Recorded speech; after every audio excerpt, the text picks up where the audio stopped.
ধরুন আপনার কাছে ৫ লক্ষ টাকা আছে, মানে আপনি ৫ লক্ষ টাকার মালিক।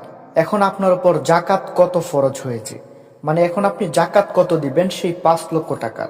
প্রিয় দর্শক, আজকে সম্পূর্ণ হিসাব বুঝিয়ে দিব, তাই ভিডিওটি না টেনে সবাইকে সম্পূর্ণ দেখার অনুরোধ রইল। তো প্রথমে একটি গুরুত্বপূর্ণ কথা মনে রাখতে হবে, ইসলামে জাকাত ফরজ হয় তখন যখন আপনার কাছে নিসাব পরিমাণ সম্পদ থাকে এবং সেই সম্পদ ১ বছর পূর্ণ হয়। বর্তমানে বাংলাদেশে হিসাবে নিসাব ধরা হয় প্রায় ৭.৫ ভরি স্বর্ণ অথবা ৫২.৫ ভরি রূপার মূল্যের সমপরিমাণ টাকা। এখন আসি মূল্য হিসাবের কথায়।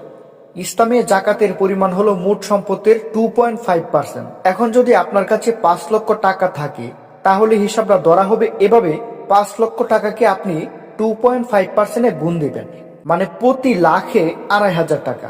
প্রতি লাখে ২৫০০ টাকা ধরে ৫ লাখে কত টাকা আসে সেইটা হিসাব করে আপনি জাকাত দিয়ে দিবেন। অর্থাৎ আপনার কাছে যদি ৫ লাখ টাকা ১ বছর ধরে থাকে তাহলে ১২,৫০০ টাকা জাকাত দিতে হবে। আরেকটি সহজ নিয়ম মনে রাখতে পারেন, প্রতি ১ লাখ টাকায় জাকাত হয় ২৫০০ টাকা।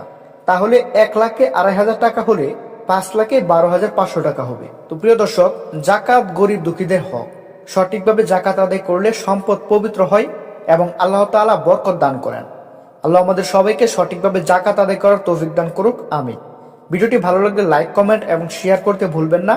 আর ইসলামিক বিষয় জানতে আমাদের চ্যানেলটি সাবস্ক্রাইব করে পাশেই থাকবেন। আসসালামু আলাইকুম, আল্লাহ হাফেজ।